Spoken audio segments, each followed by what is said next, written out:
میں اور فاخرہ اس دن فہیم کے ساتھ آئس کریم کھانے گئے۔ آئس کریم کھاتے ہوئے فاخرہ سے چھپا کر فہیم نے مجھے ایک لیٹر دیا۔ پھر ہم لوگ گھر آ گئے۔ گھر آ کر میں نے لیٹر پڑھا۔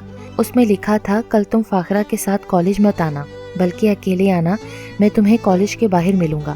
میں نے فاخرہ کو فون کر دیا کہ میں کالج نہیں جاؤں گی۔ اگلے دن میں صبح گھر سے کالج کے لیے نکل گئی۔ امی کو میں نے کہا فاخرہ کالج نہیں جائے گی، اس کی طبیعت ٹھیک نہیں ہے۔ میں نے کالج کا سارا راستہ آہستہ قدموں سے طے کیا تاکہ کالج کا گیٹ بند ہو جائے۔ جب میں وہاں پہنچی تو فہیم گاڑی لیے کھڑا تھا۔ میں گاڑی میں بیٹھ گئی۔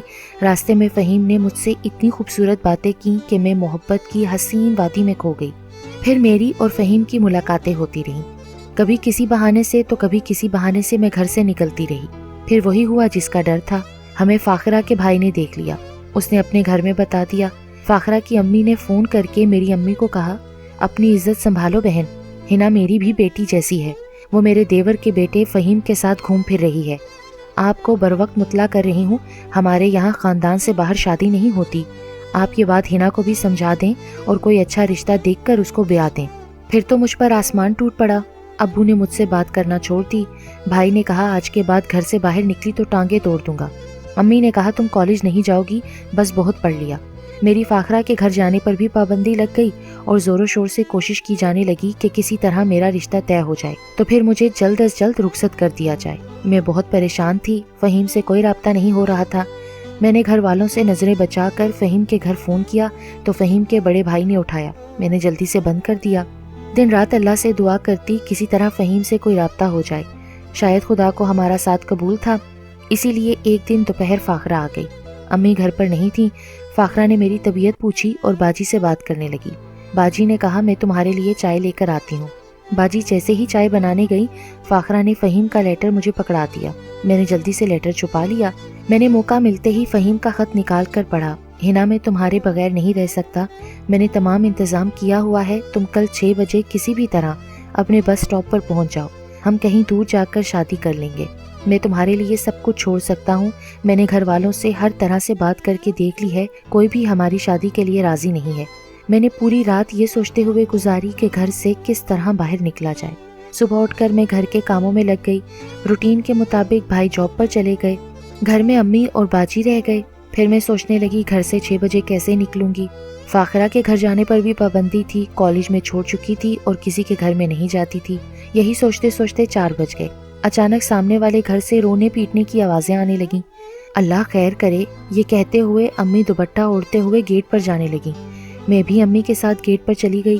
محلے کے ایک بچے نے بتایا کہ سامنے والے گھر میں رہنے والے طاہر بھائی صبح کام پر گئے تھے، ان کا ایکسیڈنٹ ہو گیا ہے اور وہ فوت ہو گئے ہیں۔ امی گھر واپس آئیں، چادر اوڑھی اور باجی کو ساتھ لیا، کہا کہ میں فوتگی والے گھر جا رہی ہوں، شام کا کھانا وقت پر تیار کر لینا۔ اب گھر میں صرف میں اور میری دوسری باجی تھے۔ باجی کھانا تیار کرنے چلی گئیں۔ میں نے گھڑی دیکھی، 6 بجنے میں 20 منٹ تھے۔ میں ٹی وی آن کر کے اس کے سامنے بیٹھ گئی۔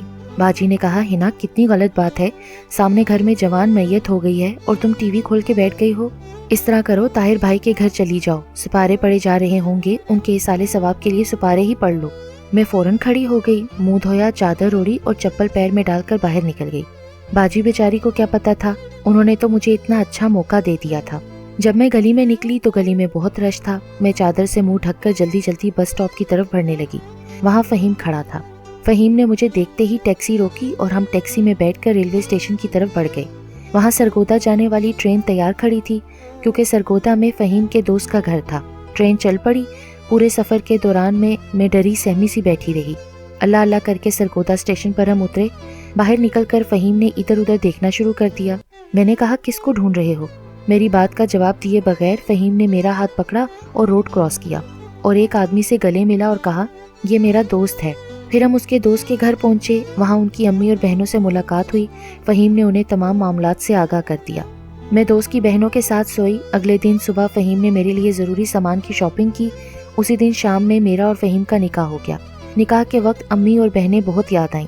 فہیم کی دوست کی امی نے مجھے تسلی دی اور اس رات میں فہیم کی رفاقت پا کر مکمل ہو گئی۔ 1 ہفتہ پلک جھپکتے ہی گزر گیا۔ اب ہمیں ساتھ ہی رہنا تھا۔ فہیم نے اپنے دوست کے توسط سے ایک نوکری کر لی۔ میں فہیم کی امی اور بہنوں کے ساتھ رہتی تو مجھے اپنے گھر والوں کی یاد نہیں آتی تھی، مگر تنہائی میں سب کو یاد کر کے بہت روتی۔ 1 سال گزر گیا اور گزرتے گزرتے میری جھولی میں ایک بیٹے کا تحفہ دے گیا۔ میرا بیٹا روشان ہماری آنکھوں کا تارا تھا۔ میں اور فہیم اس سے بہت محبت کرتے تھے۔ اس سارے عرصے میں میرا یا فہیم کا اپنے بھائی کے گھر سے کوئی رابطہ نہ ہوا۔ ایک مرتبہ فہیم کے بڑے بھائی نے فہیم کے دوست کے گھر فون کر کے فہیم سے بات کی کہ انہوں نے کہا میری 2 بیٹیاں ہیں اور جب سے بابا جان کو یہ پتہ چلا ہے کہ تمہارا ایک بیٹا ہے تو وہ بہت خوش ہیں۔ انہیں پوتے کی شدید خواہش تھی، پوتے کی وجہ سے انہوں نے تمہیں معاف کر دیا ہے اور کہا ہے کہ بیوی بچوں کے ساتھ کراچی آ جاؤ۔ 1 ہفتے کے بعد ہم کراچی پہنچ گئے۔ آج بیٹے کی وجہ سے میں تو معتبر ہو گئی تھی۔ بیٹیاں چاہے جتنی بھی پیاری ہوں مگر ہر عورت کی یہ خواہش ہوتی ہے کہ پہلا وہ بیٹا ہی پیدا کرے۔ فہیم کے گھر میں ان کی 2 بھابیاں، 2 بڑے بھائی، امی اور بابا، 2 بہنیں تھیں۔ بڑی بھابی تو فاخرہ کی بڑی بہن تھیں۔ سب روشان سے مل کر بہت خوش ہوئے۔ فہیم کے بابا نے روشان کو گود میں لے کر بہت پیار کیا اور روشان بھی دادا کی گود میں بہت خوش تھا۔ فہیم بھی اپنے گھر والوں کے ساتھ بہت خوش تھے، البتہ مجھے ان لوگوں نے نظر انداز کر دیا۔ میں ان لوگوں میں اجنبی کی طرح تھی، صرف فاخرہ کی باجی ہی مجھ سے اچھی طرح ملی۔ مجھے وہاں ایک کمرہ دے دیا گیا۔ فہیم کے ابو ایک بزنس مین تھے اور دونوں بھائی بھی انہی کے ساتھ بزنس کرتے تھے۔ فہیم کی امی نے گھر کے بہت سے کام میرے ذمہ کر دیے۔ اب میں سارا دن گھر کے کاموں میں مصروف رہتی۔ روشان زیادہ تر دادی کے پاس ہی رہتا، صرف رات کو میرے پاس ہی سوتا۔ وہ لوگ کوشش کرتے کہ روشان میرا بیٹا میرے پاس نہ آئے۔ فہیم بھی سارا دن گھر میں رہتے، یا تو ٹی وی دیکھتے رہتے یا پھر باہر دوستوں میں چلے جاتے۔ میں انہیں کئی بار دبے لفظوں میں کہہ چکی تھی کہ اب ان کی بھی فیملی ہے، لہٰذا انہیں بھی اپنے بابا کے ساتھ کام کرنا چاہیے۔ میری اس بات سے وہ چڑ جاتے اور مجھ سے لڑنے لگتے۔ وہ سب کے سامنے ایسا ظاہر کرتے کہ انہوں نے مجھ سے شادی کر کے غلطی کی ہے۔ میری ساس مجھے بات پہ بات ذلیل کرتی، اپنی بیٹیوں کو مجھ سے بات نہیں کرنے دیتی تھیں، کہتی کہ یہ آوارہ بد چلن تمہیں بھی بگاڑ دے گی۔ ہر ایک کے سامنے کہتی اس کے گھر کے مرد بڑے بے غیرت ہیں، لڑکی نے بھاگ کر شادی کر لی تھی، اور پھر بھی اس کے گھر کے مرد چپ کر کے بیٹھے ہیں، اگر اس کی جگہ پٹھانوں کی لڑکی ہوتی نا تو جان سے مار دی جاتی۔ میں خاموشی سے یہ سب باتیں سن کر آنسو بہاتی اور ان سب باتوں کو برداشت کرتی۔ یہ ماں باپ کی نافرمانی کی سزا تھی۔ میں اپنے گھر والوں سے ملنے کے لیے تڑپتی رہتی مگر ان سے ملنے کا حوصلہ کہاں سے لاتی۔ روشان اب میری گود میں نہیں آتا، وہ تو دادی کے پاس ہی رہتا تھا۔ اس عرصے میں پھر ایک بار میں بیٹی کی ماں بنی۔ میری ساس نے بیٹی مجھ سے چھین کر میری جٹھانی کی گود میں دے دی کہ تم اس کی پرورش کرو، اس بے غیرت عورت بھگوڑی کا دودھ پی کر یہ بھی کہیں ایسی نہ ہو جائے اور پھر ہم پٹھانوں کو ذلیل و خوار کریں۔ میں روتی رہی مگر فہیم نے کہا تم فضول روتی ہو، بچی گھر میں ہی موجود ہے، باہر تو کسی کو نہیں دینا۔ یہ بات کہنے والا شخص وہی ہے جس کے لیے میں نے اپنی خونی رشتوں کو چھوڑا، زمانے میں رسوا ہوئی ماں باپ کی بدنامی کا سبب بنی۔ میں نے پھر اپنے سسرال میں ہر ناانصافی پہ صبر کیا کیونکہ اس کے علاوہ کوئی چارہ نہ تھا، اور میرے ماں باپ نے میرے سے ہمیشہ کے لیے ناتا توڑ لیا۔ جذبات، جوانی، عشق و محبت میں آ کر کیا ہوا؟ میرا ایک غلط فیصلہ میری ساری زندگی کا پچھتاوا بن گیا۔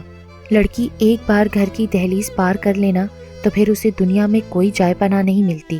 گھر سے بھاگی ہوئی لڑکی کی کوئی قدر نہیں کرتا، چاہے وہ اس کا میکا ہو یا سسرال، حتیٰ کہ اس کا شوہر بھی، جس کے لیے اس نے یہ غلط قدم اٹھایا ہوتا ہے۔